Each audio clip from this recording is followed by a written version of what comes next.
pleasure to introduce our speaker this evening, Tony Reynes, who actually needs no introduction, but I'll say a couple things anyway. We feel pretty lucky that you relocated yourself from Illinois, right? Right. Chicago? Yes. Yes, to hear. Their loss, our gain, you know, but anyway, for us, you've become our mentor, our presenter, a photo buddy to some, and a friend to many of us, and we really appreciate that. And most recently has become our field trip organizer. So thank you very much. And now you get to tell us all about one of your favorite places, North Dakota. Okay. Thank you. Thank you. Okay. I've only been in Napa 2 years. Yes, that's the wave, and that's the beached whale on the wave. I've only been here 2 years, so I figured I'd give you a little quick background. I love the outdoors, ski, hike, kayak, sail, garden, etc. And I got a geeky side. Built radios, repaired stuff. I've wired some houses. And the neat thing about photography is it sort of marries the two, the outdoors and the inside with the electronic stuff. Like most photographers, it took a while for me to figure out what I loved to shoot. I grew up in New England, and it's sort of no surprise that I realized I loved lighthouses. I spent probably most of my life living in the Midwest, so it's no surprise that I like barns.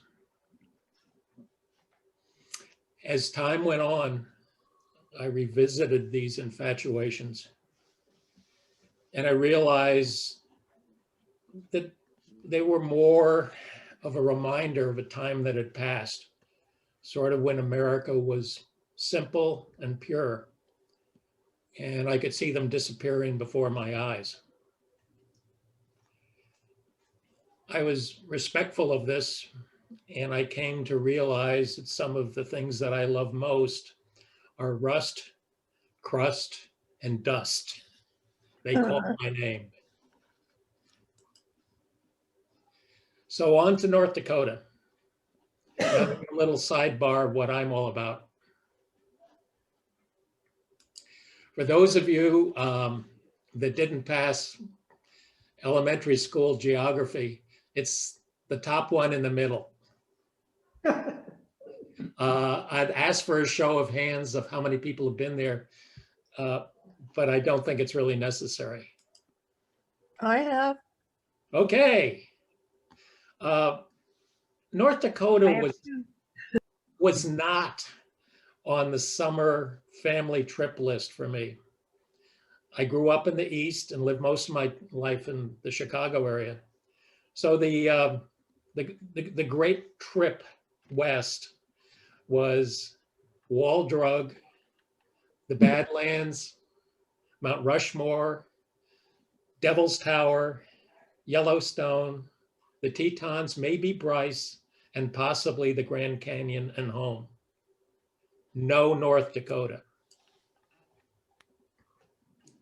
So what this is going to be about is as much about me and my interest in how I evolved into finding out what I really wanted to shoot, show you some of the stuff I've shot, and tell you a little bit about the takeaway. So my first experience with North Dakota was my son's 16th birthday road trip, which was Chicago, Seattle, and home with stops in, never mind. But we drove through North Dakota on the way back from backpacking in the Tetons. And the thing that impressed me most was the fact of how much water there was there. There were big lakes, there were small lakes, there were ponds, there were rivers. And there was all sorts of waterfowl around there. And lots and lots of old stuff. And I sort of never forgot that. So no more thoughts about that for a long time. I was in the Midwest and I did a lot of lighthouse trips. Believe it or not, the state of Michigan has over 300 of them. That's a wonderful thing to win beers at a meeting sometime. And not only lighthouses, but there's all sorts of stories about them. I'm sure most of you know the song of The Wreck of the Edmund Fitzgerald by Gordon Lightfoot. I've actually visited the two museums there. There's one in Duluth and there's one in Sault Ste. Marie. February 2016. It was cold in Chicago. It was February. I was bored, but it was a good time to plan. I needed some soul food. I needed some of the old stuff that really did good things for me. I had lots of places to think about. I'd been to the Palouse. I loved it. I've been to the UP, which is the Upper Peninsula of Michigan. I love that. Been to Montana. I've shot in West Virginia. And slowly the idea of North Dakota slipped into my mind because it was sort of on that upper tier of Washington and Montana. So I started to think about it. First thing I did was look at Amazon. I went to the library. I looked at some maps, Google, Wikipedia, and nothing was of particularly much help. I did find one ebook, The Ghosts of North Dakota, and I started to use Google Earth. And I actually tried some buddies on Facebook and Flickr to get some information, but it was next to useless. This one source, The Ghosts of North Dakota, was where I got most of my information. It was sort of like a messy forum. People put information up, but it was never vetted. And I went through it all and I developed over 120 potential sites that I could potentially go to. There were some sites that had good information, but I found that some towns had moved, some towns were underwater, under dams, some had burned down, and some just disappeared into the prairie. So my great list became nothing more than clues or faded road signs. The one thing that was unbelievably helpful was Google Earth. It became useful not only as a verification of sites, but also for providing new ones. Some places had badges on them, most did not. I was forced, believe it or not, to look across the entire state in 10-mile by 10-mile segments. I became very adept at following railroads and avoiding looking for towns in the middle of a swamp. So this is an example of one place I found and verified. It was a place called Lund's Valley, which, if you were to look at the entire state, is in the northwest quadrant, sort of. So I found this place, and the first thing I did was to get this red call out. The next thing I did, I was able to zoom in on it, and I could see some structures. And at this juncture, I had not done I hadn't done a lot of research, so I didn't know what they were. But fortunately, I got in a little closer, and it turned out to be some grain elevators. And in my entire look across the state, there were maybe 20 or 30 places where they gave you images like this, which were really helpful. And this is what they look like. I got this shot probably the third or fourth time I was up there. This is shot from a hill, I'd say a couple of 100 yards away, using a 100/400 with a teleconverter on it. And yes, I definitely built up the saturation on this because they weren't that well painted.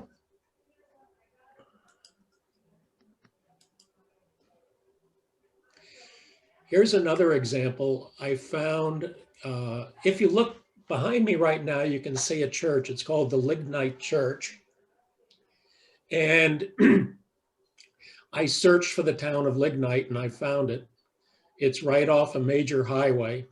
Well, pretty major. And I think it's probably got about 200 houses in it. And when I zoomed in on it, there was no Lignite Church. But if you look in the lower section, just above where it says 2020 Google, and look up and to the left, you can see something there, and I saw it, and I zoomed in on it. There was something that was interesting, and I couldn't tell what it was. So I zoomed in closer, and lo and behold, I had found the church. The shadow, as you can see, up at the top there, just screams steeple. And a late morning shot showed it. We're looking north. It also showed another house in the section, midsection, a little bit to the west. So it was a twofer.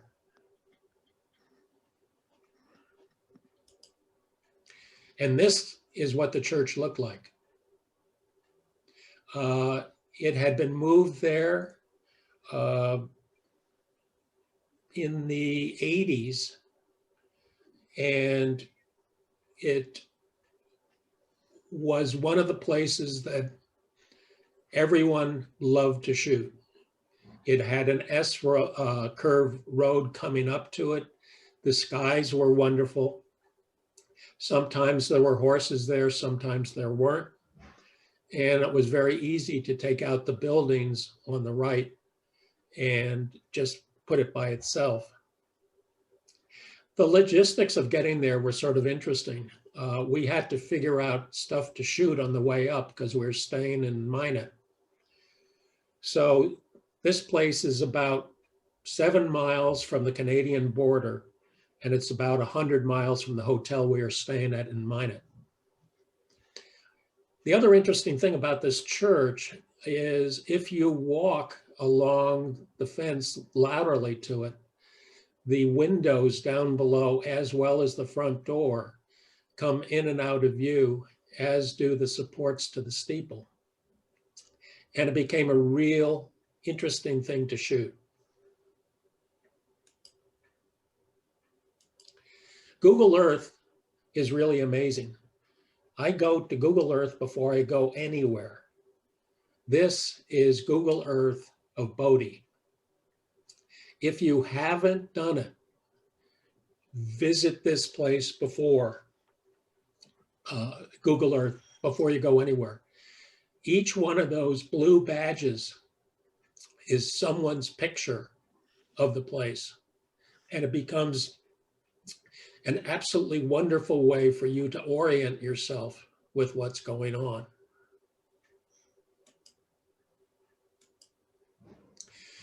So after doing all this research, I put together a preliminary map. I took my verified places and added notes. I added some probable places.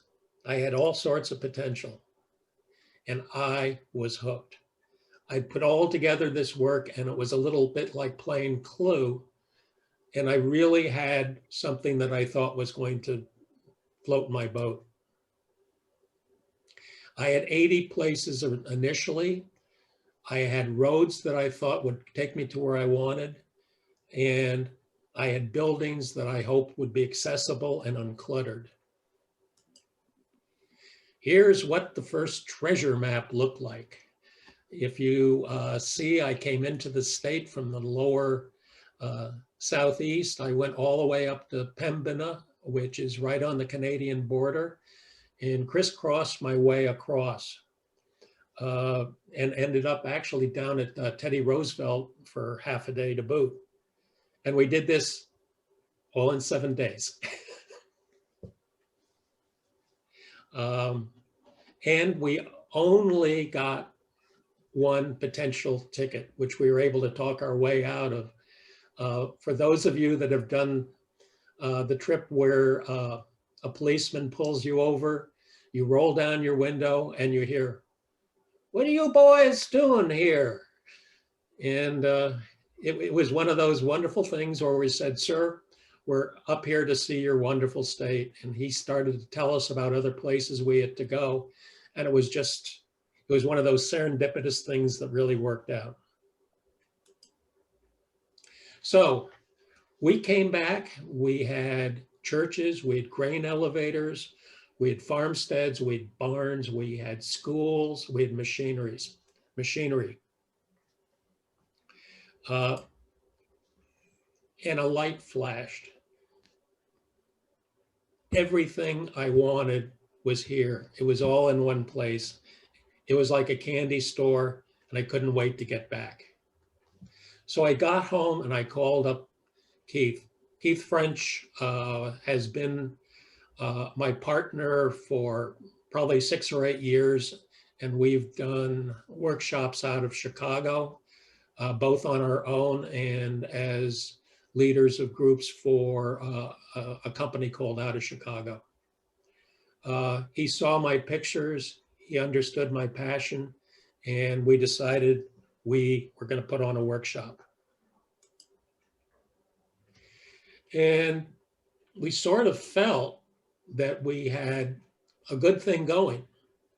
We had current information and no one else went there. So we felt pretty good about the whole thing. So you're looking now at newer map 2.0, where we were starting to get good spots. We were covering large areas. We were figuring out how we were going to get from A to B. We were getting to the point where we could put down what time of day would be good there. And we actually had phone numbers of people in various places to give us permission to go.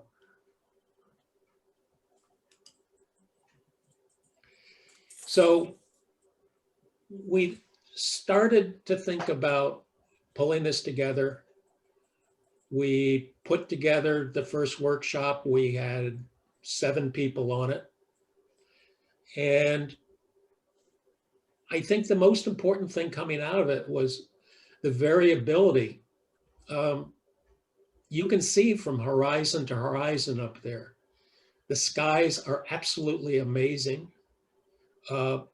We never had one day with the wind was less than 10 miles an hour, but it wasn't over 20 either. And the clouds were just perfect. We also had the ability to get up close. Most of these places were abandoned, and we were able to not only go around the outside of these places, but we were actually able to go into abandoned houses and barns. And one of the most important things, of course, was safety. So either Keith or myself would go in first. We would check floorboards for sponginess. And we would look if we were going into a barn, whether we felt it was safe or not. And we did get into a couple of verbal fisticuffs, whether people would go in or not into certain buildings. We did have rain 1 or 2 days, but it's a big state and we could usually dodge it. And we watched what we call the North Dakota effect happen. The only way you can describe it is it was disturbing and different. It was a unique place to go to. It, for many people, felt like walking through a graveyard. It felt like being in a time machine and coming out someplace else. It was, what were the dreams of the people that built those farms? And what was the sadness of the people leaving most of their belongings behind? So we're going to talk about some of the genres. Churches.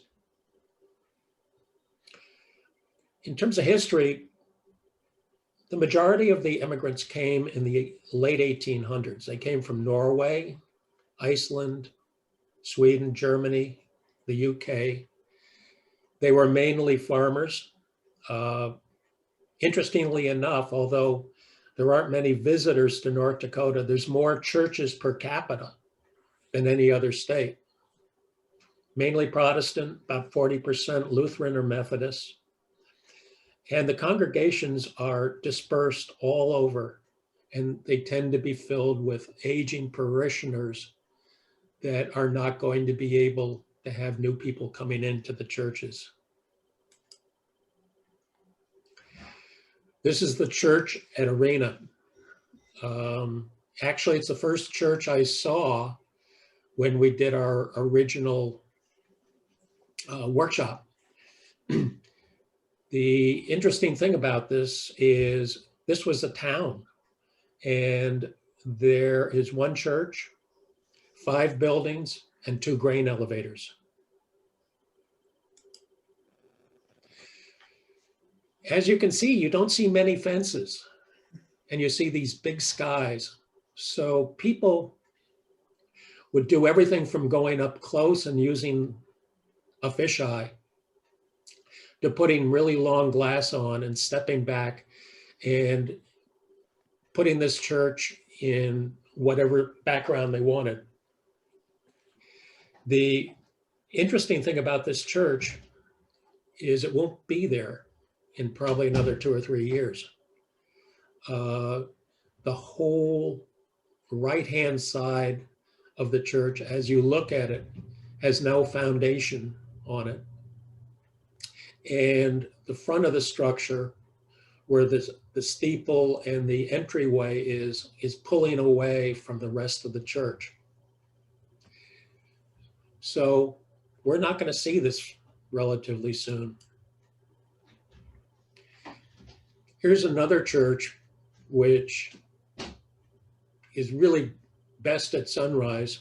And there are about 6 different positions you can shoot this from with the road and just get all sorts of perspective of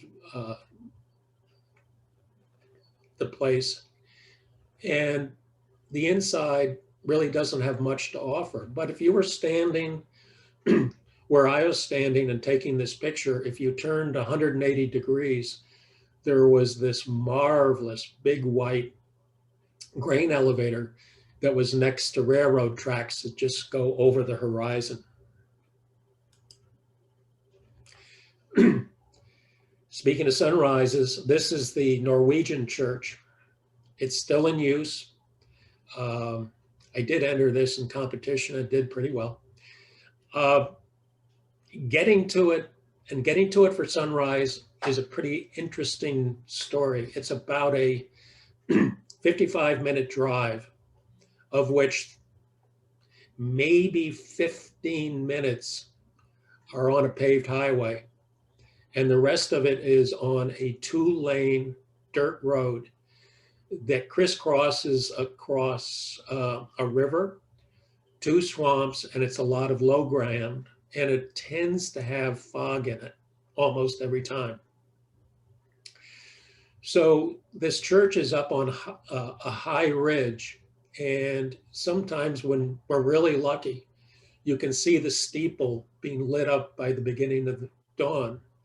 Other times you don't see anything until you get up to the church and realize that it's enveloped in fog, and you get a whole different set of shots.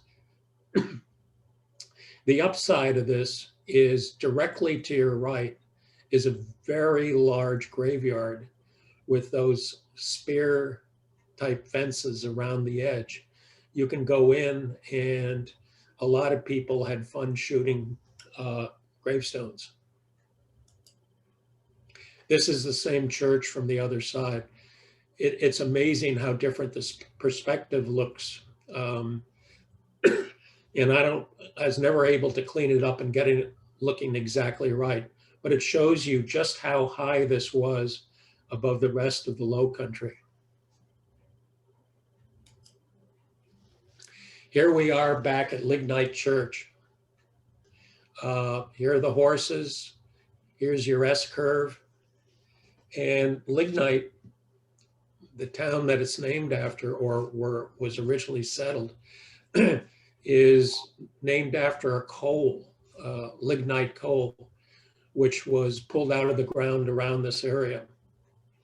Very, very bad coal, had a low burning rate, and it was very sulfurous. The unfortunate thing about this church, which we absolutely love, is the lady that owns the property originally was going to keep her horses in there, and she was going to put in a second story for some living quarters. What happened over the course of one very, very long, nasty winter, she had taken the horses out and put them someplace else. The raccoons came in and they took over the place. And she actually told us she's thinking of burning the church down. So every year when we go back, we hope it's there. But there's there's a story about almost every place we go.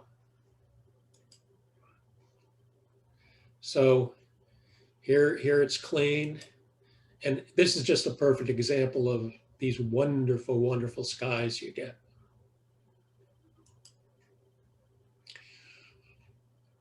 Another church. This is called the Hurricane Church. Called thus because it's down at the bottom of the hill is Hurricane Lake. This church won't be here forever. Every year we come back and more of the boards are gone from the south side. I've seen more board stealing going on in the Midwest than out here, but these places are just sort of abandoned, and some people feel they have better use for it than people like us photographers. This is a church that we saw the steeple on the horizon, and my partner was driving one expedition and I was driving the other, and we went over and we started shooting the church, and all of a sudden a guy came up to us in a ATV and he said, you guys photographers? Excuse me. And I said, yeah, we're photographers. And he says, would you do me a favor? And he said, sure. And he said, we're the last 6 parishioners of this church. If we open it up, would you come inside and take some pictures for us so that our grandkids will know what it was about? And I could speak for myself. I still get goosebumps talking about it. And this was the inside of their church. And we sent them the images, and we felt in a minor way we'd done something good.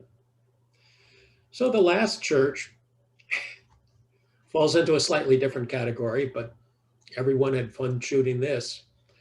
This was a place that we were lost, and we saw this funny looking building, and I got out of the car and walked around the backside and then waved at everyone to come over. It was unique.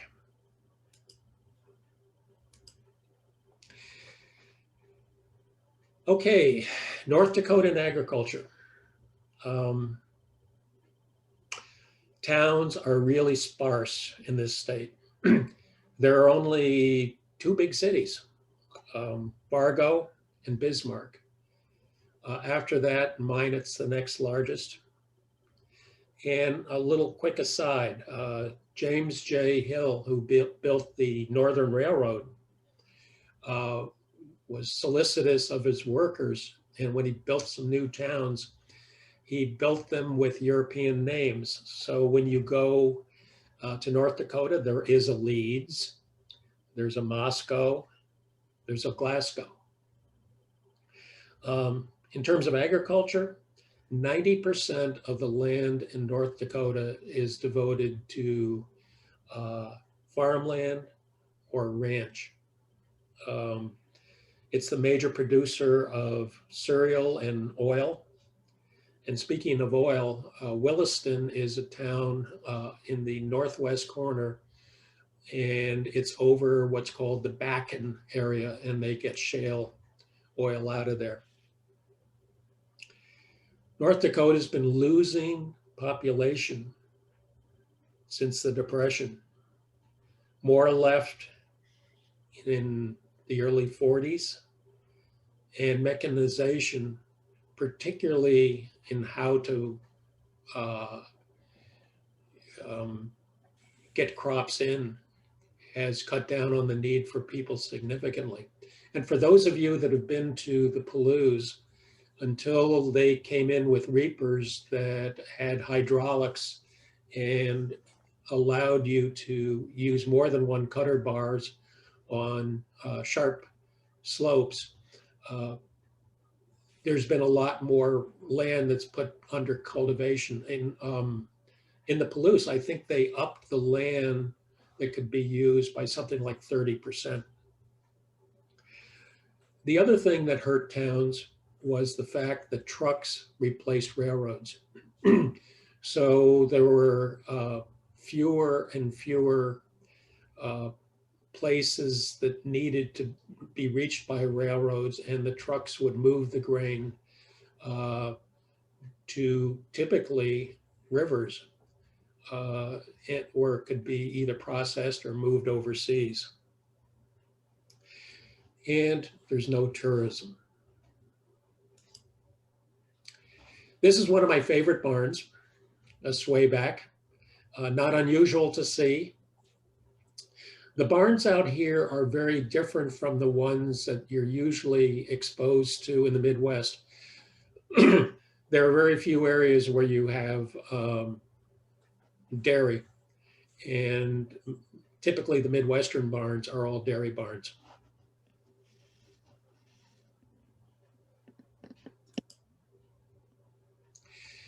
This is a grain crib. This is one of our favorite places to go at sunset, at least one evening on the trip.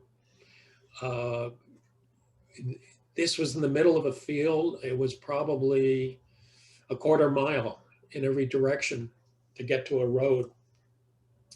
So you had the marvelous ability to shoot this with the sun coming through the windows, coming through cracks. You could shoot it from the other side with it totally illuminated. You could take it from 45-degree angles, and it was wonderful. That, I think, is my partner's head that you see in the lower section there. That's not a wild animal. Then there were other buildings. There's no wind slowing down going across North Dakota, and they get furious winds. I don't believe in the area we are in they get tornadoes, but the winds can blow down all sorts of stuff.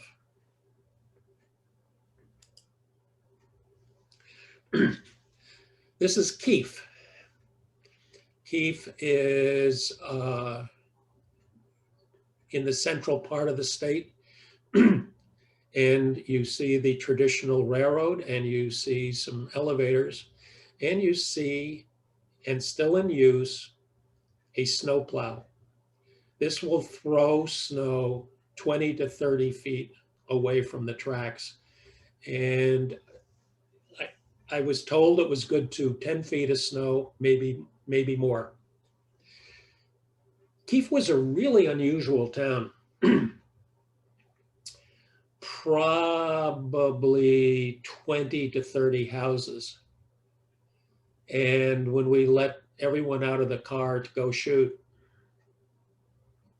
I was still there. I was trying to get someone on the phone, and I noticed someone in the front of the car I was driving with his foot on the bumper and writing down my license plate. And I got out of the car and I said, "Can I help you, sir?"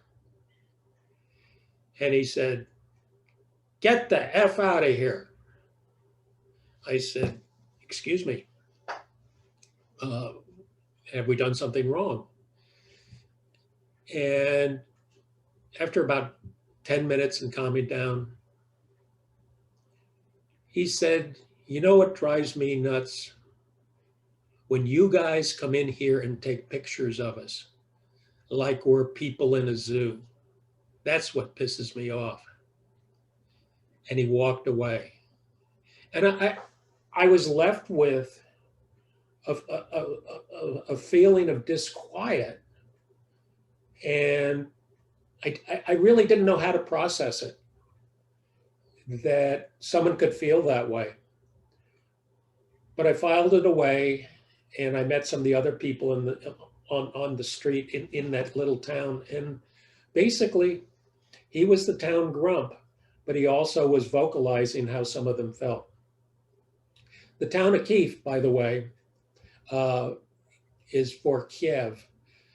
Most of the people that lived there originally were Ukrainians, and they wanted to remember the place, but also realize that they recognize they were in America. And here's one of the better images from the downtown area. But they also had a sense of humor.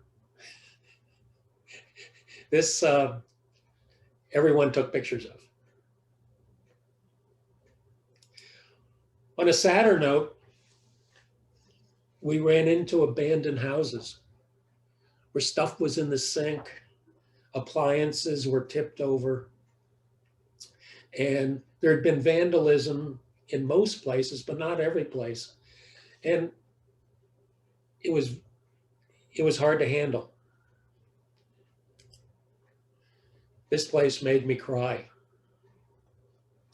wondering what had caused people to leave this quickly, what had happened to their dreams.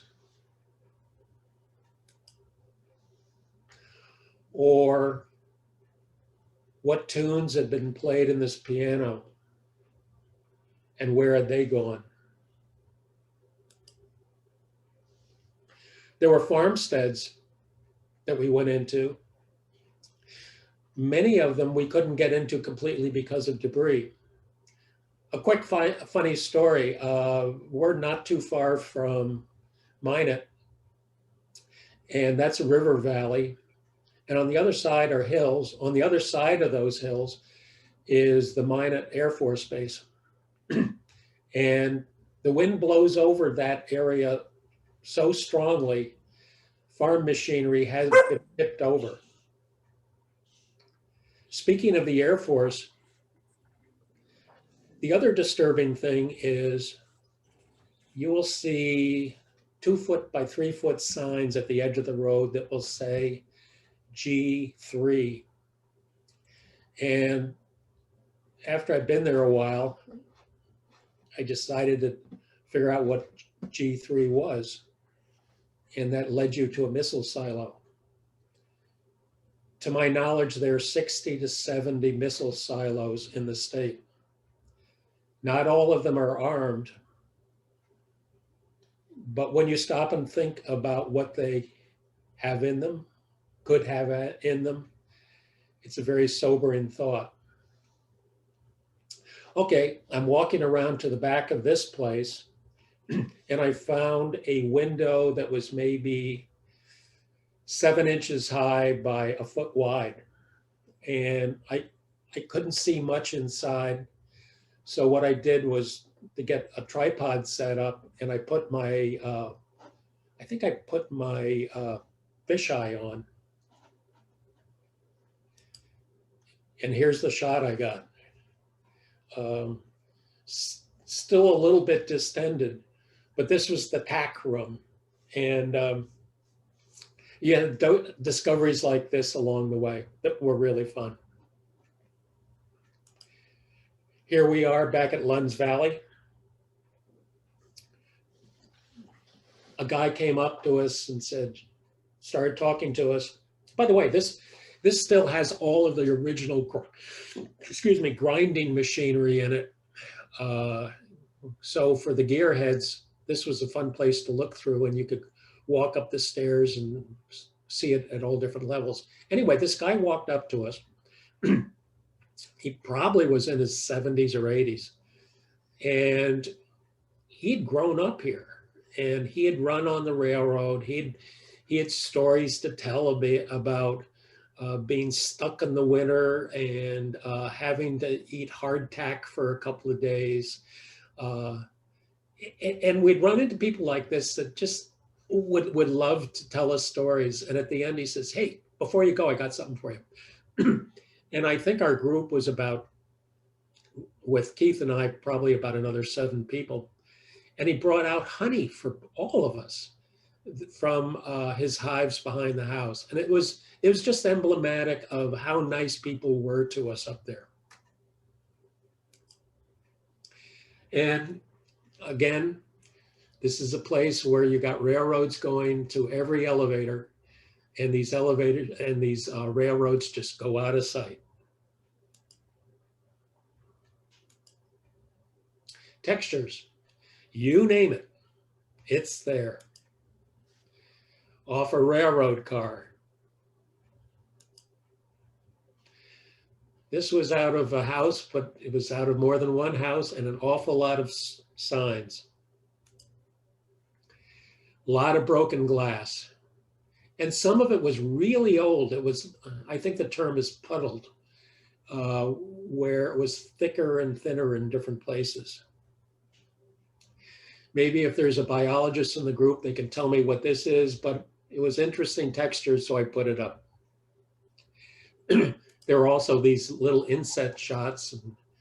I remember gas being cheaper than this, but I won't tell you how old I am.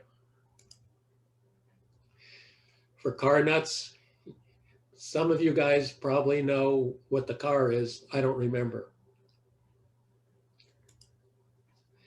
What I like to do now is to take a break for 5, 10 minutes, whichever is good for you. Okay. It's good to me. Aye, aye. Okay. Mhm. Sandhaven. Sandhaven was a institution that was built in 1912 as a tuberculosis sanatorium. It's located in a remote part of the state, maybe 5 or 6 miles from the Canadian border. It opened with 12 patients, and it grew to 144 in 10 years. This is not really a good image of it, but this is the earliest thing I could find.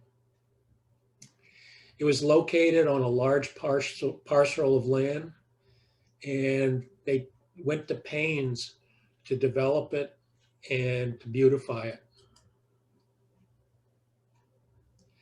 There were stately walks, beautiful gardens, and fountains.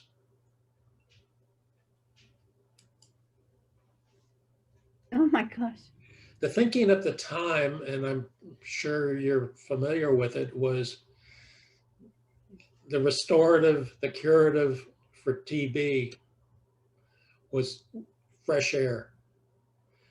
So fresh air in North Dakota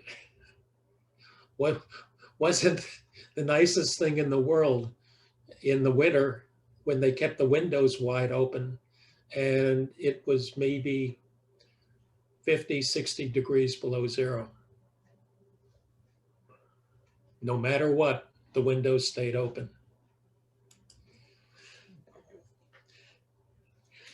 Visitors were sure that it was a wonderful place to bring their sick people because it looks so beautiful.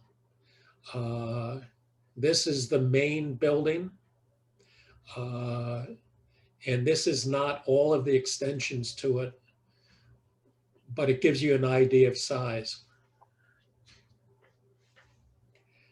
In 1950, actually the late 40s, a cure was found for TB, and the old patients left, and eventually the institution was repurposed and renamed. The nearby institution, the North Dakota Institution for the Feeble-Minded, filled the rooms and the beds, and it was still called Sandhaven. Sad. 1,400 people were in there. Over the course of the following years, the numbers continued to increase. Funding dropped. No one seemed to care. And the facility was closed in 1987. This is what it looks like today. Actually, it isn't what it looks like today, because the facade in front where you can see that bar just behind the grass has fallen off, and the whole first story has more crumbling bricks in it. Today it's weathered, defaced, and a crumbling wreck. This is shot on either the second or the third floor. When it rains, it drips through the floors. The wind rattles through the torn shades. The elevators have no doors. And then there's a palpable feeling of dread and sorrow about the place. The very first time I went into it, I swore I was going to see Jack Nicholson coming around the corner.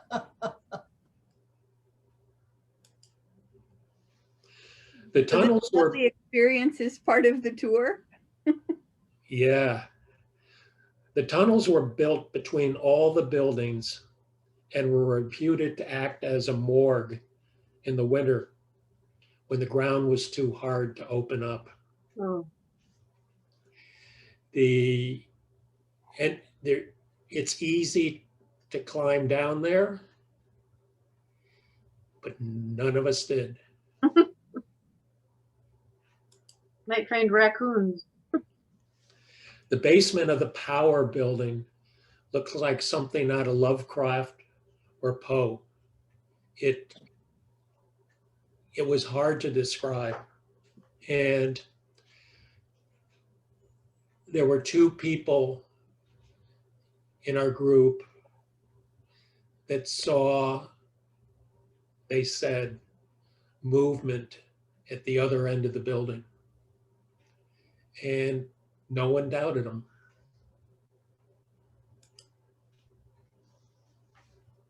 Taggers from the local reservation add to the color.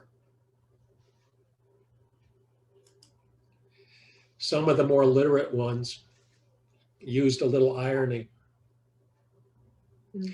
Each time I visit this place, I'm drained by this memorial of how we treated mental illness.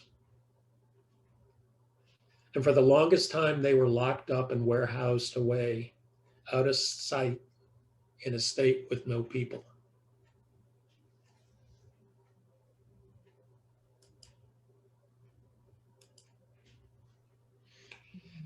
So, on the surface, you ask the question, is it easy to get to? Yeah, it is. Good roads, good railroad, 2 legs in a plane, and the images are truly unique. For me, I had gone through an introspection of what I loved. I put in some hard work behind it. I got an amazing satisfaction about going here, and I take great pleasure in introducing other people to the place, sharing it, and teaching photography.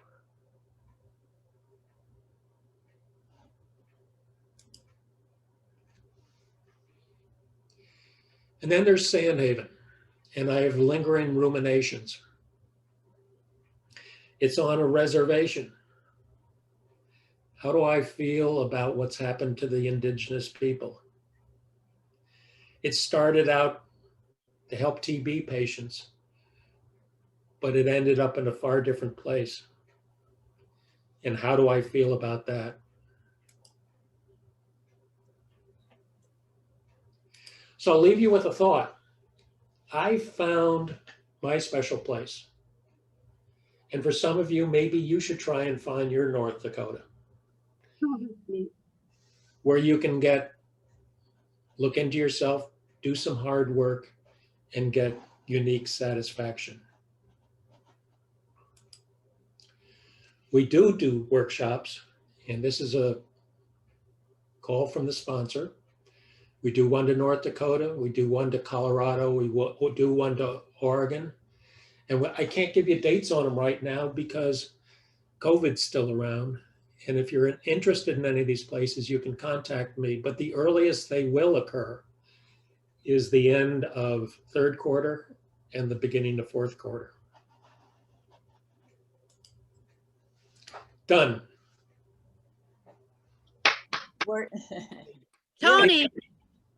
Tony, I have information.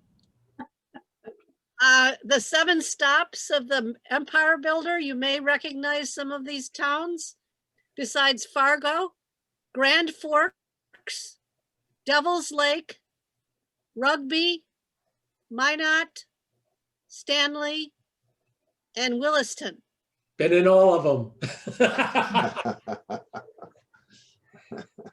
What part of Colorado does your trip go on? Do you know where Ouray is? Yeah. Yes. Yeah, absolutely. We stay in Ouray, and we basically go as far east as Gunnison, and as far south as Silverton. Depending on the weather, we will go over to some other locations. But as you're probably aware, in Colorado, it's, if you get a forecast that's longer than an hour, you're doing well. Yep. The hardest, probably one of the most picturesque places is the Dallas Divide. And I think I've shot there about 4 times, and only once did I get really good shots. The mountains create their own weather, and the Dallas Divide, Mount Sniffle, is over 14,000. Nice, yeah. Yeah, that's nice. We've been there a few times, and then got down into New Mexico. That northwestern part of New Mexico has some really cool stuff going on. Yeah, and the other thing you have right on the border there, before you cross over at Alamosa, you have the dunes. And when you cross over, soon as you get across the border into New Mexico, you have a narrow gauge railroad that runs east-west. Mm-hmm. That is like the Silverton. I entered a picture of those dunes the last competition. I don't know if you remember seeing that or not. Yes, I do remember. Mm-hmm. We talked about that tree. Yeah. Any other questions? How do you spell Ouray? O-U-R-A-Y. Ah, Thank And you, hot Tony. springs there. Yes, it's also probably the best place in the country for ice climbing. ice climbing. Yeah. Yeah, on my list. Well, Yeah. Yeah, a group of us went to Mesa Verde at one time, and that was really nice. Oh, yeah, I love that place. the time I went to Mesa Verde, it was horrible. It was right after a big forest fire, and the entire place was covered with fire retardant. Oh, no. I had Really? the opposite. We got there and I didn't realize it was a full moon. And so there's one of the big houses there that are on, so when you're on the roadway or the pathway looking across, it's directly to the east, and the full moon came right up above it. It was gorgeous. Mm. Yeah. If you like India, Native American history and like that, archaeology, those places are very, very cool. Mhm. So Tony, when you have a group and you're getting started for the day, kind of what time do you start and what time do you end? Typically, we will be, okay, the Norwegian Church that I showed you with the light that came up behind it. Right. We have to leave for that at 5 Okay. in the morning. Typically, we'll leave at 7 or 7:15 and then get back somewhere between 4 and 7 at night. Mm. There's a lot of sitting in the car. Yeah. But interestingly enough, Tricia, it isn't boring because there's another 5 or 6 people in the car, and you're dealing with relatively smart people, and you may be discussing photography, you may be discussing ecology, you may be discussing religion. On one of the trips, we were discussing sex. So, all of the things you talk about on a car. I can tell you that by the end of any one of these workshops, you're beat to hell. Yeah. Mhm. Takes a month to recover. Vacation from the vacation, huh? Yeah. Yeah. I could send you reviews, but the biggest surprise that people have is my partner and I both revert to about 8 years old. And they are shocked at how much they learn while they have fun. Yeah, I love that feeling. When you go somewhere and it surprises you so much. It's so beautiful, and it's exciting to be photographing there. The other thing that we do is there are no at night workshops or anything like that for learning post-production. In other words, our goal is just to fill your memory cards. Mm-hmm. And the other thing I would say in terms, if any of you have questions about going on workshops, there are lots and lots of wonderful ones. But if you'd like me sometime to put together a checklist of what you should look for in them, I'd be glad to do it. Good idea. I love your Google Earth, investigations. Yeah. That's cool. That is a great idea. It's absolutely amazing. For those of you that have gone to Bodie, Yeah. and you start to look at those pictures, it's sort of like, yeah, I remember right around the corner from there where I shot a wagon wheel, or I walked all the way up that damn hill and I didn't get any good pictures as a result of it. The biggest problem with Bodie is accessibility. You can only get in there a couple of months a year. Yeah. Because I think it's around 9,000. Yeah, it's 8,000 something, I think 85 or something like that. Okay. It's deceptively high, and very bad roads when they're snowy or icy. Some But they people do get have in the winter with workshops there. snowmobile. They do have workshops there where, photo workshops where you can get special access Yeah. either early in the morning or late in the evening. Yeah, there's only one person I know that has that right now, but I think it was 2, or if not 2, it was 3 years ago that there was an earthquake and it made a lot of the buildings unsafe to even be in. Ah, If you're going to go there, you should get a photo shade that will go over the front of your lens and interface with the glass. So you can seriously get wonderful pictures looking in from the outside. mhm. Kirby. The other thing to do is to carry a flash with a long cord on it. You can hold that up while you're shooting, and you can illuminate other parts of the inside. Good idea.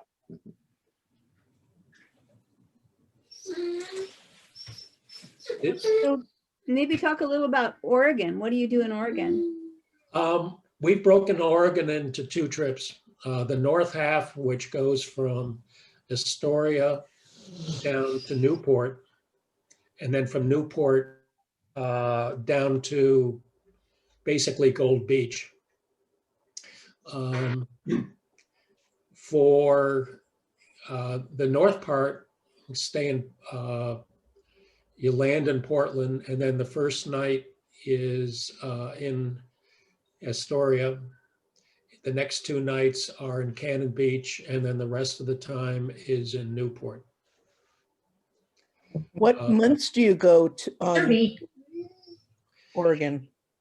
I don't honestly know this year, because we have to try and gauge the receptivity and the safety of people with COVID.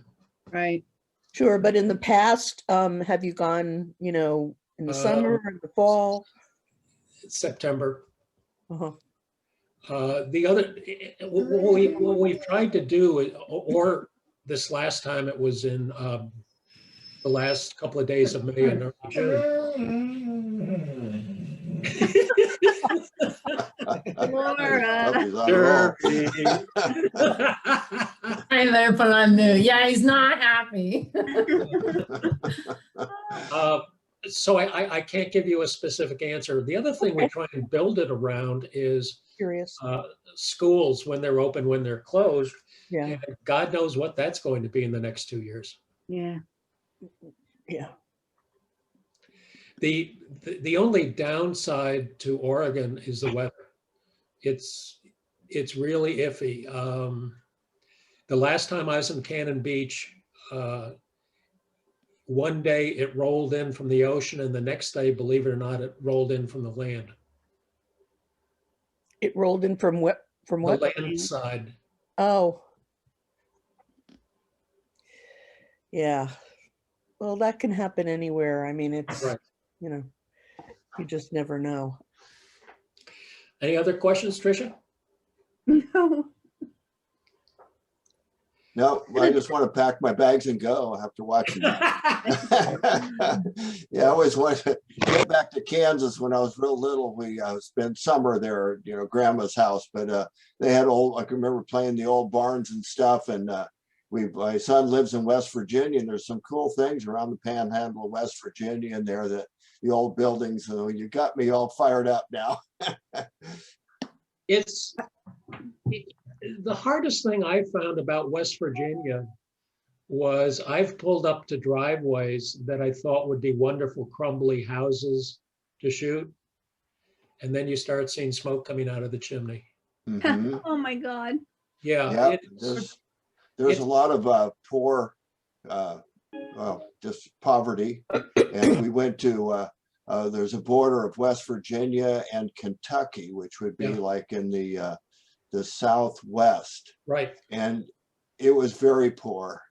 And it's quite, it's sad in a way, but on the other hand, there's a lot of old, there's old mines and stuff. You can see some of the old coal mines with this, the stuff coming out of the mountainside, you know, that they pulled the coal out with, and, you know, but it's a different place, and the people are very nice, but some, as in central West Virginia, some folks can be pretty backwards too, you know, so. Maybe I'm over emotional, but it's like I can't shoot. You know, forest fires were a new thing to me coming from Chicago, and I went out after a set of fires, and I started to see houses that were burnt down, and you just see chimneys left. I can't shoot that. Mm-hmm. Can't either. And I don't know my exact tolerance level, but that stuff's pretty tough. Yeah, yeah. I like to make things that make people happy, or nostalgia is what you're looking at in history, you know, and there are places in our county. I was just looking at the old schoolhouse there at Stewart's Point, and I was trying to find one of my original pictures, but I've got pictures over the years, and now it's pretty pathetic right now. If you want to take a picture of it, you better do it soon, because it's falling apart and falling down. But I can remember when I first started taking the pictures, you know, back, you know, quite a few years ago, that, you know, it was really in good shape. Yeah. And it's just been let go, and the ocean is, and the winds and stuff aren't, you know, they don't help buildings like that. No. Hey, Tony. Yeah. You know, as far as nostalgia goes, it's interesting in your presentation how the last thing that seems to remain on the landscape are the churches. You don't see barns around, you don't see houses. I mean, the image you have behind you right now on your screen shows a single church out in the middle of nowhere. And even the one that you showed that was still active, I couldn't see where there were any homes, you know, nearby. It was just like this solitary church, which I think in and of itself is symbolic of what is the last thing that people hold on to. You know, they build the churches to last, and the last thing they're ever going to tear down is a church. It's very symbolic. Yeah, it is, Greg. And I'm reminded, if you've taken the High Line, or if you've gone along the border, along the northern tier, there's a town called Haver. And after the Northern Railroad was built, the whole place was pretty much denuded of trees, because you're making trestles and ties and everything else. And Haver, in the midsummer, had a fire, and it burned the entire town down. And it was a railroad town, and I'm not sure how large it was, but a couple of hundred people. And what they did was to recognize the fact that they couldn't build the place up in time for winter. And what they did was to put roofs over the first floor, over the cellar, and they tunneled between buildings. And if you go to Haver, you can take a tour underground, and there are bars, there are homes, there are laundries, there's brothels. And, you know, they built the city up afterwards, but trees didn't exist anywhere near the town. So what you're telling me is that you need to go underground when you see these churches and see what else is there. What fun. That sounds pretty cool to me, actually. That sounds like a real trip. You have to be real careful going into deserted buildings. Oh, yeah. Yes. For a variety of reasons. One thing we were always asked about were snakes and spiders. And you'll be happy to know that there are no poisonous snakes except in Teddy Roosevelt National Park. But there are spiders, and there's broken glass and stuff like that, but none of the other things that are bad. Hey, Tony, when was the last time you participated in Out of Chicago?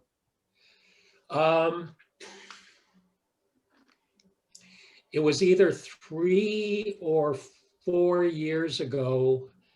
I was one of the founders. I didn't know that. Yeah, believe it or not, the guy that is the president, Chris Smith, I taught him Photoshop. Wow. But the last time I did it was in Moab, and I was leading trips out to various places. I'm thinking about going this year. Chris does a wonderful job, and believe it or not, I remember after I went to Moab the first time, actually it was when my daughter turned 16, and it's a magical place, and you'll see stuff there that you'll never see anyplace else in the country. Well, I'm thinking going to Chicago, not Moab. Oh, Because 2 of the flower photographers that I idolize will be participating. Harold Davis and Alan Shapiro. oh, Yeah, Alan's they're in both a, offered online though, right? No, Yeah, I thought it was on- this is in Chicago. The Really? one in April is online. Oh, okay. Okay. well, you're missing one flower photographer. If you haven't seen her stuff, go look at Ann Belmont. Yes, I know her. She is someone I've been secretly in love with for years. Yeah, I know She her. is just a wonderful, wonderful human being. Alan Shapiro is, there's only one word that describes him. He's a mensch. Yes, and he's amazing. He He's is. an amazing person, and He so is. is Harold. I love Yeah, Harold. Harold's really cool. Yeah. I So think yes, we're gonna have a Harold Davis workshop, aren't we? Yeah, next month, he's. Really? Yes. Wow, that's exciting. I didn't know that. Ronnie, if you haven't been to the Chicago Botanic Garden, it is, I think I've been to a bunch of different ones, but I think it's the best I've ever been to. I have heard. I don't know about the. I think Longwood is probably Yeah, I'd like to go Probably. there. Spectacular. yeah. But yes, I've heard amazing things about it. The only bad thing is that Chicago in August is horrific. But Well, wait a minute. August is it's still better than hot and January. humid. Hot and But humid. it's hot and humid. It's better than January. Well, sure, but they couldn't be going to the botanical garden in January. Actually, Longwood. Longwood you can. Where is Longwood? It's outside of Philadelphia. Pennsylvania? They- Philadelphia. Oh. Their Christmas show is fabulous. Yes. Have you been to the Morton Arboretum out of Chicago? oh, sure. That's a nice place. When the kids got cabin fever, that was a place you take them and let them go. Yeah. Chicago's a great city. Yeah. It's, having lived there over 40 years, I honestly believe it's probably one of the best cities in the world to photograph. Hmm. Oh, The architecture is amazing. And Yeah, the architecture is amazing. as of about 8 years ago, they finished the river walk, Yes. and you can walk for almost half a mile along the river on both sides, shoot buildings, and you get amazing reflections. I'm looking forward to it. I haven't been there in about 8 years, but I used to go all the time on business. So looking forward to it. That architectural riverboat tour Yes. is really amazing too. If, That's a must do if you've never done it. you know, believe it or not, one of the neatest things, Greg, I did was to take, you know, those Dr. Scholl foot gels. Yeah. Okay, given them. you take them and you cut them into squares and you put them under each leg of your tripod, and it deadens the vibration of the motor. Oh, how neat. That's Oh. great. Good tip, huh? I'll remember that. I'm sure you will. Oh, By the way, Tony, I wanted to say that I really appreciate your your hints and tips that you included with the information about the field trip. Oh, you're very welcome.